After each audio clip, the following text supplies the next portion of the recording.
Hey everyone, and welcome back to the channel. Today we're diving into a grammar tense that can sometimes feel a little tricky but is super useful for sounding more natural and fluent in English. We're talking about the present perfect continuous. I know the name sounds complicated, but I promise by the end of this video you'll be using it like a pro. So what exactly is the present perfect continuous? Put simply, we use it to talk about an action that started in the past and is still happening now, or has just recently stopped, but still has a result or effect on the present. The key feeling here is duration. We're emphasizing how long something has been going on. Let's break down the structure. It's actually quite simple. You need a subject, then have or has, followed by been, and finally, the main verb with an ing ending. So, it looks like this. Subject plus, have, has plus, been plus, verbing. For example, if I started reading a book 2 hours ago and I'm still reading it, I would say, I have been reading this book for 2 hours. See? I is the subject, then have, then been, and then reading. Easy, right? If the subject was she, it would be, she has been reading. Remember, has is for he, she, and it. Have is for I, you, we, and they. Let's imagine a scenario. Your friend Sarah looks really tired. You could ask her, "What have you been doing?" This question implies that whatever she was doing has made her tired now. She might reply, "Ugh, I've been studying for my exam all night." The action, studying, happened over a period of time, and the result, her being tired, is visible in the present. This is a key difference from the present perfect simple. If she said, "I have studied for the exam," it just means the action is complete. But "I have been studying" emphasizes the process, the duration, the long, tiring hours she put in. It adds more color and feeling to the conversation. Let's practice with some more examples. Imagine you're waiting for a friend who is late. You could say to them when they finally arrive, "I've been waiting for you for 30 minutes. You're emphasizing the long time you were waiting. Or maybe you notice your kitchen is a mess. You could ask your roommate, "Have you been cooking?" The evidence, the mess, is right there in front of you. We often use the words for and since with this tense. For is used with a period of time, like for 2 hours, for 3 days, for 10 years. For instance, they have been living in this city for 5 years. Since is used with a specific point in time, like since 9 a.m., since Monday, since 2020. For example, he has been working here since he graduated from college. Let's try a mini conversation. Imagine two friends, Alex and Ben, meeting for coffee. Alex might say, "Hey Ben, wow, I haven't seen you in ages. What have you been up to?" Ben could reply, "Hey Alex, I know, it's been a while. I've been working on a new project at my job, so I've been really busy." Alex, "Oh, that sounds interesting. What kind of project?" Ben, "It's a new software launch. We've been planning it for months. It's been taking up all my time."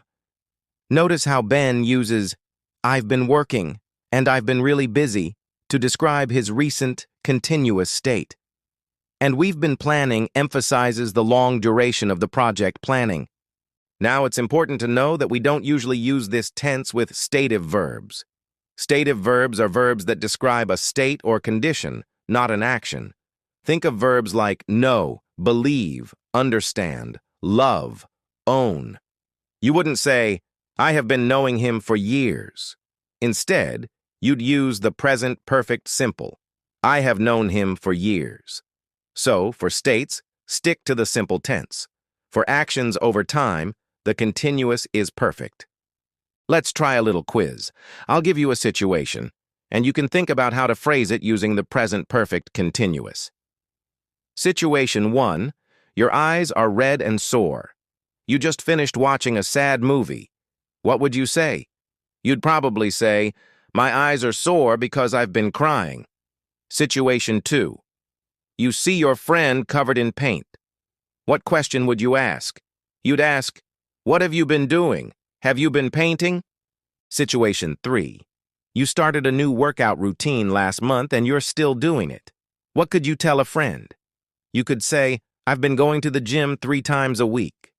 See how it works?